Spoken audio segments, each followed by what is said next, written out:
आज के इस वीडियो में हम बात करेंगे the protection of women from domestic violence act 2005 के बारे में। ये एक बहुत ही छोटा सा एक्ट है और काफ़ी इम्पोर्टेंस रखता है जुडिशरी एग्ज़ाम्स में। इससे काफ़ी अच्छे क्वेश्चंस पूछे जाते हैं। तो इसका जो डिवीज़न ऑफ सेक्शन है उसमें चैप्टर 1 हमारा प्रिलिमिनरी के बारे में बात करता है, जिसमें सिर्फ 2 सेक्शन है, short title, extend and commencement and हमारे डिफिनीशन। चैप्टर 2 बात करता है डोमेस्टिक वायलेंस की, जिसमें सिर्फ एक सेक्शन है, चैप्टर 3, जो बात करता है definition of domestic violence, and this section is very important. Next chapter बात करता है powers and duties of protection officers, service providers, etc. तो इस एक्ट के अंदर जितने भी प्रोटेक्शन ऑफिसर्स या सर्विस प्रोवाइडर्स, इन सभी जितने भी शेल्टर्स होम मेडिकल फैसिलिटीज़, इन सभी के ड्यूटीज़ एंड पावर्स के बारे में डिस्कशन किया गया है। नेक्स्ट है हमारा चैप्टर 5, जो बात करता है procedure for obtaining orders of relief. हमें रिलीफ कैसे मिलेगा डोमेस्टिक वायलेंस एक्ट के अंदर, और कौन कौन से रिलीफ्स और ऑर्डर्स पास किए जा सकते हैं, एक्स पार्टे ऑर्डर्स कब ग्रांट किए जाएंगे, ड्यूरेशन ऑफ ऑर्डर्स क्या होगा, इन सभी के बारे में हमें चैप्टर 4 में देखने के लिए मिलता है। That is from section number 12 to section 28। और फिर हमारा लास्ट सेक्शन फिर हमारे इस चैप्टर का लास्ट सेक्शन है अपील जो कि है सेक्शन नंबर 29 में। और ये आप याद रखिएगा, section 29 deals with the appeal in domestic violence cases. Now last chapter I guess is miscellaneous, जिसमें सेक्शन 30 से 37 की बात की गई है, और इसमें ज़्यादातर प्रोटेक्शन ऑफिसर्स और सर्विस प्रोवाइडर्स पब्लिक सर्वेंट्स होंगे। अगर रिस्पोंडेंट ऑर्डर का ब्रीच करता है तो उससे पेनल्टी मिलेगी, कॉग्निजेंस एंड प्रूफ का क्या यहाँ पे मसला है, और बाकी जितने भी powers of the central government और जो भी सेविंग्स वगैरह है वो आपको इस पार्ट में देखने के लिए मिल जाएगा। So let's start with this act. तो the protection of women from domestic violence act is of 2005। 13 सितंबर 2005 ये वो डेट है जिस दिन इसे प्रेसिडेंट से असेंट मिला था। और ये किस दिन से एनफोर्स हुआ है, ये डेट आप मुझे कमेंट सेक्शन में बताएं। सो an act to provide for more effective protection of the rights of women guaranteed under the Constitution who are victims of violence of any kind occurring within the family and for matters connected therewith or incidental thereto. तो the most important thing is that ये protection of women against domestic violence act जो है, ये women's को सिर्फ उसी kind of violence सिर्फ उसी वायलेंस से बचाता है जो किसी एक फैमिली के अंदर वुमेन के साथ हो रही है। ठीक है। इस एक्ट का पर्पस लाने का ये है कि जो हमारे कॉन्स्टिट्यूशन में वुमेन्स को राइट गारंटीज की गई है, उन राइट्स का एक इफेक्टिव मोर इफेक्टिव प्रोटेक्शन हो उन वुमेन्स के उन राइट्स का जो कॉन्स्टिट्यूशन के द्वारा गारंटीड किया गया है। तो इट इज़ वेरी इंपॉर्टेंट कि ये जो वॉयलेंस का बात कर रहा है, this violence must be committed with in that family. किसी फैमिली के अंदर ही वॉयलेंस होना चाहिए, तभी उसका प्रोटेक्शन आपको डोमेस्टिक वायलेंस एक्ट 2005 में मिलेगा। Let's move on to our first section, that is short title, extent and commencement. इस एक्ट को कहते हैं protection of women from domestic violence act 2005। इसका एक्सटेंशन पूरे होल ऑफ इंडिया में after the JNK recognition act, as you all know it's very common now. It shall come on force on such day as the central government by notification in the official gazette appoint. आपको पता है ये act enforce हो चुका है, इसकी enforcement date आप comments में बताएंगे।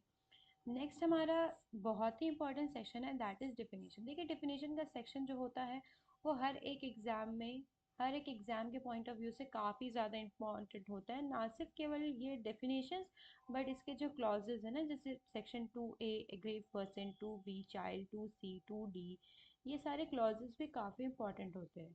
तो section 2A deals with the aggrieved person. Aggrieved person का मतलब होता है मीन्स एनी वुमेन। तो अगर आपके मन में ये सारे सवाल थे कि क्या डोमेस्टिक वायलेंस एक्ट मेंस को भी प्रोटेक्ट करता है, तो एज ऑफ नाउ हमारे देश में डोमेस्टिक वायलेंस एक्ट सिर्फ वुमेन्स को प्रोटेक्ट करता है, क्योंकि एग्रीव्ड पर्सन सिर्फ एक वुमेन ही हो सकती है। एक ऐसी वुमेन जो पार्ट है किसी डोमेस्टिक रिलेशनशिप का रिस्पोंडेंट के साथ, एंड जो एलिज करती है, जो एलिगेशन लगाती है कि that she has been subjected to domestic violence by the respondent. Very simple, aggrieve women एक ऐसी महिला है, और एग्रीव वुमेन सिर्फ एक महिला हो सकती है जो किसी डोमेस्टिक रिलेशनशिप में, यहाँ देखिए मैरिज नहीं लिखा हुआ है, यहाँ पे लिखा हुआ है डोमेस्टिक रिलेशनशिप, तो it will also include those relationship in the nature of marriage, ठीक है। तो कोई भी वुमेन जो एक डोमेस्टिक रिलेशनशिप में रहती है रिस्पोंडेंट के साथ, और ये एलिगेशन लगाती है रिस्पोंडेंट के ऊपर कि उसने उसके साथ डोमेस्टिक वायलेंस किया है। अब यहाँ पे जो वुमेन है उसे हम एग्रीव पर्सन कह रहे हैं, और वो जो व्यक्ति है जिसने डोमेस्टिक वायलेंस किया है वो हमारा यहाँ पे रिस्पोंडेंट है। सेक्शन 2 भी deals with the definition of child.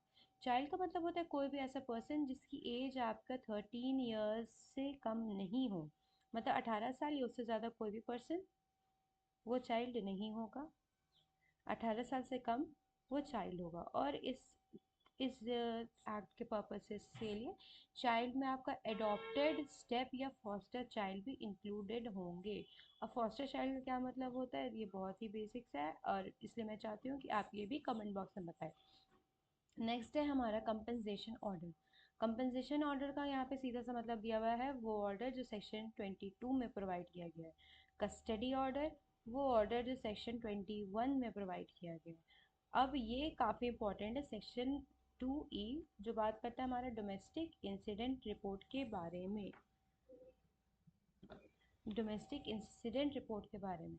Domestic incident report का मतलब होता है कोई भी ऐसा रिपोर्ट जो बनाया गया है प्रिस्क्राइब फॉर्म में on the receipt of complaint of domestic violence from an aggrieve person.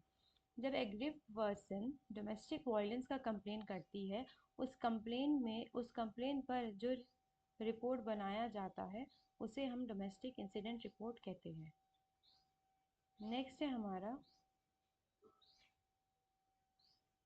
Domestic relationship. Domestic relationship का मतलब होता है जब दो पर्सन्स जो who have lived at any point of time live together in a shared household, whether related by consanguinity, marriage, or through a relationship in nature of marriage.